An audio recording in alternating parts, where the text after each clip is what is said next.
샬롬 로주 읽어주는 제입니다. 오늘은 1월 16일 화요일 로중입니다. 두려워 말라. 참으로 내가 너를 구해냈고 내가 너를 내 이름으로 불렀고 너는 내 것이다. 이사야 43장 1절. 예수께서 올려다보시고 그에게 말씀하셨다. 자케오야, 어서 내려오라. 오늘 내가 너의 집에 머물러야겠다. 누가복음 19장 5절. 주님과 함께 길을 걷는 하루 보내세요. 샬롬 하울람. 신약 성경에서 삭개오와 같은 이야기를 들으면 정말 대단한 사람이다. 어떻게 자기의 신분과 지위와 이런 것들을 다 내려놓고 뽕나무에 올라가고 예수님을 보려고 애를 쓸 수 있었을까? 오늘날 우리들에게도 필요한 믿음이 그거 아닐까? 라는 생각에 다다르게 됩니다. 그래서 뽕나무에 올라가자. 그리고 정직하게 살자. 부정하게 착복한 돈을 다 나누어 줄 수 있는 이런 결단을 본받자. 이런 식으로 삭개오에게 집중하게 됩니다. 그런데 오늘은 예수님을 생각하면서 오늘 본문을 묵상하기를 원합니다. 오늘 누가복음 19장 5절 가르침의 본문은 이렇게 시작합니다. 예수께서 올려다보시고 그에게 말씀하셨다. 그 삭개오가 올라간 뽕나무, 거기에 매달려 있는 삭개오를 쳐다보면서 예수님이 하신 말씀이에요. 삭개오야, 어서 내려오라. 오늘 내가 너의 집에 머물러야겠다. 삭개오는 세리로 재산은 많았을지 모르겠지만 주위 사람들에게 멸시당하는 존재였습니다. 무시당하고. 그리고 누가복음은 삭개오가 키가 아주 작았다라고 보도를 하는데 이건 생물학적으로 그가 이런 존재였다라는 걸 의미한다기보다는 사람들로부터 놀림받았다는 뜻으로 해석하는 게 더 좋습니다. 우리가 이 본문을 삭개오를 중심으로 해석하잖아요. 그러면 나는 어떤 사람이 될 것인가, 삭개오와 같은 행동을 할 수 있을 것인가에 집중하게 됩니다. 주님을 만나기 위해 뽕나무를 오를 수 있는, 부끄러움을 무릅쓰고 행동할 수 있는 용기, 내 재산을 가난한 사람들을 위해 나눠줄 수 있는 이런 신앙적 결단, 내가 이걸 할 수 있나 없나 여기에 집중을 하게 돼요. 근데 예수님께 집중을 하잖아요. 그러면 삭개오의 아픈 내면이 보입니다. 예수님은 평소에 가난한 자, 소외된 자, 병든 자 이런 사람들을 찾아다니면서 친구로 삼아주셨죠. 근데 적어도 삭개오는 겉으로 보기에 그 범주에 들어있지 않습니다. 그런데 예수님이 그와 함께 머물겠다고 말씀하시는 걸 통해 우리는 삭개오 내면의 빈곤함, 외로움, 수치심 이런 것들에 직면할 수 있습니다. 그 직면을 하고 나면 우리의 행동에 대한 방향성이 조금 달라집니다. 내가 삭개오처럼 많은 헌금할 수 있을까? 뽕나무 위에 올라갈 수 있을까? 그 삭개오와 나를 비교하는 게 아니라 내가 주님과 같이 오늘날도 내면이 빈곤한 사람, 외로운 사람, 이런 사람들을 찾아보고 있는가? 나는 그런 주위 사람들을 둘러보고 있는가? 여기에 우리가 집중할 수 있게 되는 거죠. 오늘 우리 주님의 말씀을 듣고 묵상하며 나의 내면의 빈곤 혹은 내가 보고 있는 주위 사람들의 내면의 가난함을 둘러볼 수 있는 신앙인이 되기를 바라봅니다. 오늘도 좋은 하루 되세요. 12장. 그러는 동안 사람들이 수없이 몰려들어 서로 짓밟힐 지경이 되었다. 이때 예수께서는 먼저 제자들에게 바리사이파 사람들의 누룩을 조심하여라. 그들의 위선을 조심해야 한다. 하고 말씀하셨다. 감추어진 것은 드러나게 마련이고 비밀은 알려지게 마련이다. 그러므로 너희가 어두운 곳에서 말한 것은 모두 밝은 데서 들릴 것이며 골방에서 귀에 대고 속삭인 것은 지붕 위에서 선포될 것이다. 나의 친구들아, 잘 들어라. 육신은 죽여도 그 이상은 더 어떻게 하지 못하는 자들을 두려워하지 마라. 너희가 두려워해야 할 분이 누구인가를 알려주겠다. 그분은 육신을 죽인 뒤에 지옥에 떨어뜨릴 권한까지 가지신 하느님이다. 그렇다. 이분이야말로 참으로 두려워해야 할 분이다. 참새 5마리가 단돈 2푼에 팔리지 않느냐. 그런데 그런 참새 1마리까지도 하느님께서는 잊지 않고 계신다. 더구나 하느님께서는 너희의 머리카락까지도 낱낱이 다 세워두셨다. 그러므로 두려워하지 마라. 너희는 그 흔한 참새보다 훨씬 더 귀하지 않느냐. 잘 들어라. 누구든지 사람들 앞에서 나를 안다고 증언하면 사람의 아들도 하느님의 천사들 앞에서 그를 안다고 증언하겠다. 그러나 누구든지 사람들 앞에서 나를 모른다고 하면 사람의 아들도 하느님의 천사들 앞에서 그를 모른다고 할 것이다. 사람의 아들을 거역하며 말하는 사람은 용서를 받을 수 있어도 성령을 모독하는 사람은 용서를 받지 못한다. 너희는 회당이나 관리나 권력자들 앞에 끌려나갈 때 무슨 말로 어떻게 항변할까 걱정하지 마라.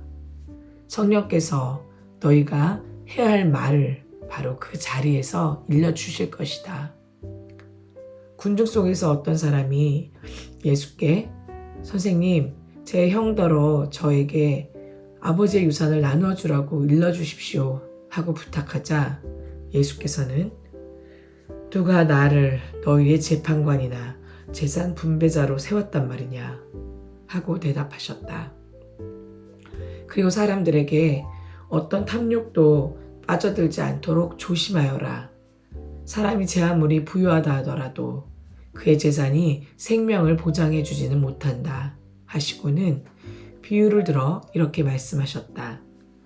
어떤 부자가 밭에서 많은 소출을 얻게 되어 이 곡식을 쌓아둘 곳이 없으니 어떻게 할까 하며 혼자 궁리하다가 옳지, 좋은 수가 있다. 내 창고를 헐어 더 큰 것을 지어 거기에다가 내 모든 곡식과 재산을 넣어두어야지. 그리고 내 영혼에게 말하리라. 영혼아, 많은 재산을 쌓아두었으니 너는 이제 몇 년 동안 걱정할 것이 없다. 그러니 실컷 쉬고 먹고 마시며 즐겨라 하고 말했다. 그러나 하느님께서는 이 어리석은 자야, 바로 오늘 밤 네 영혼이 너에게서 떠나가리라. 그러니 네가 쌓아둔 것은 누구의 차지가 되겠느냐 하셨다. 이렇게 자기를 위해서는 재산을 모으면서도 하느님께 인색한 사람은 바로 이와 같이 될 것이다. 예수께서는 제자들에게 이렇게 말씀하셨다. 그러니 잘 들어라. 너희는 무엇을 먹고 살아야 할까? 또 몸에다 무엇을 걸칠까 하고 걱정하지 마라. 목숨이 음식보다 더 귀하고 몸이 옷보다 더 귀하지 않느냐. 저 까마귀들을 생각해 보아라. 그것들은 씨도 뿌리지 않고 거두어들이지도 않는다. 그리고 곡간도 창고도 없다. 그러나 하느님께서는 그들을 먹여주신다. 너희는 저 날짐승보다 훨씬 더 귀하지 않느냐. 도대체 너희 중에 누가 걱정한다고 목숨을 1시간이들 더 늘릴 수 있겠느냐. 이렇게 하찮은 일에도 힘이 미치지 못하면서 왜 다른 일들까지 걱정하느냐. 저 꽃들이 어떻게 자랐는가 생각해 보아라. 그것들은 수고도 아니하고 길쌈도 하지 않는다. 그러나 온갖 영화를 누린 솔로몬도 결코 이 꽃 한 송이만큼 화려하게 차려입지는 못하였다. 너희는 왜 그렇게도 믿음이 적으냐. 오늘 피었다가 내일이면 아궁이에 던져질 들꽃도 하느님께서 이처럼 입히시거든 하물며 너희에게야 얼마나 더 잘 입혀주시겠느냐. 그러니 무엇을 먹을까 무엇을 마실까 하고 염려하며 애쓰지 마라. 그런 것들은 다 이 세상 사람들이 찾는 것이다. 너희 아버지께서는 이 모든 것이 너희에게 있어야 할 것을 잘 알고 계신다. 너희는 먼저 하느님의 나라를 찾아라. 그러면 이 모든 것도 곁들여 받게 될 것이다. 내 어린 양떼들아, 조금도 무서워하지 마라. 너희 아버지께서는 하늘나라를 너희에게 기꺼이 주시기로 하셨다. 너희는 있는 것을 팔아 가난한 사람들에게 주어라. 헤어지지 않는 돈 지갑을 만들고 충나지 않는 재물 창고를 하늘에 마련하여라. 거기에는 도둑이 들거나 좀먹는 일이 없다. 너희의 재물이 있는 곳에 너희의 마음도 있다. 너희는 허리에 띠를 띠고 등불을 켜놓고 준비하고 있어라. 마치 혼인잔치에서 돌아오는 주인이 문을 두드리면 곧 열어주려고 기다리고 있는 사람들처럼 되어라. 주인이 돌아왔을 때 깨어있다가 주인을 맞이하는 종들은 행복하다. 그 주인은 띠를 띠고 그들을 식탁에 앉히고 곁에 와서 시중을 들어줄 것이다. 주인이 밤중에 오든 새벽에 오든 준비하고 있다가 주인을 맞이하는 종들은 얼마나 행복하겠느냐. 생각해 보아라. 도둑이 언제 올지 집주인이 알고 있었다면 자기 집을 뚫고 들어오지 못하게 하였을 것이다. 사람의 아들도 너희가 생각지도 않은 때에 올 것이니 항상 준비하고 있어라. 이 말씀을 듣고 베드로가 주님, 지금 이 비유는 저희에게만 말씀하신 것입니까? 저 사람들도 모두 들으라고 하신 것입니까? 하고 묻자 주께서 이렇게 대답하셨다. 어떤 주인이 한 관리인에게 다른 종들을 다스리며 제때의 양식을 공급할 책임을 맡기고 떠났다면 어떻게 하는 사람이 과연 충성스럽고 슬기로운 관리인이겠느냐. 주인이 돌아올 때 자기 책임을 다가하고 있다가 주인을 맞이하는 종이 아니겠느냐. 그 종은 행복하다. 틀림없이 주인은 그에게 모든 재산을 맡길 것이다. 그러나 만일 그 종이 속으로 주인이 더디 오려니 하고 제가 맡은 남녀 종들을 때려가며 먹고 마시고 술에 취하여 세월을 보낸다면 생각지도 않은 날 짐작도 못한 시간에 주인이 돌아와서 그 종을 동강내고 불충한 자들이 벌받는 곳으로 쳐넣을 것이다. 자기 주인의 뜻을 알고도 아무런 준비를 하지 않았거나 주인의 뜻대로 하지 않은 종은 매를 많이 맞을 것이다. 그러나 주인의 뜻을 몰랐다면 매 맞을 만한 짓을 하였어도 덜 맞을 것이다. 많이 받은 사람은 많은 것을 돌려주어야 하며 많이 맡은 사람은 더 많은 것을 내어놓아야 한다.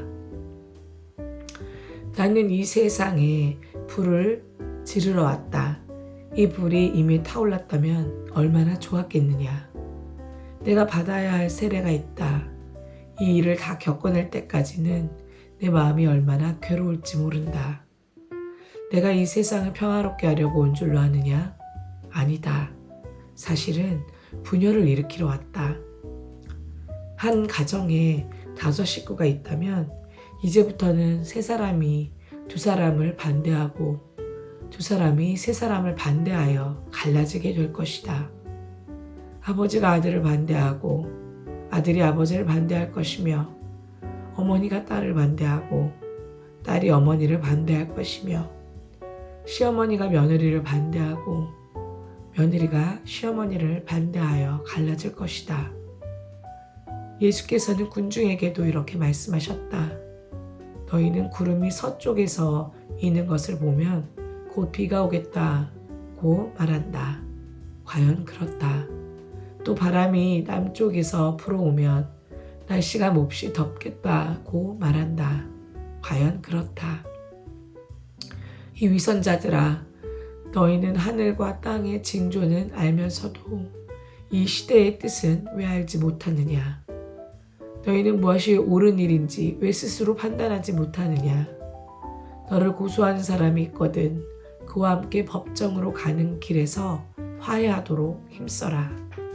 그렇지 않으면 그가 너를 재판관에게 끌고 갈 것이며 재판관은 너를 형리에게 넘겨주고 형리는 너를 감옥에 가둘 것이다. 잘 들어라. 너는 마지막 한 푼까지 다 갚기 전에는 결코 거기에서 풀려나오지 못할 것이다. 아멘.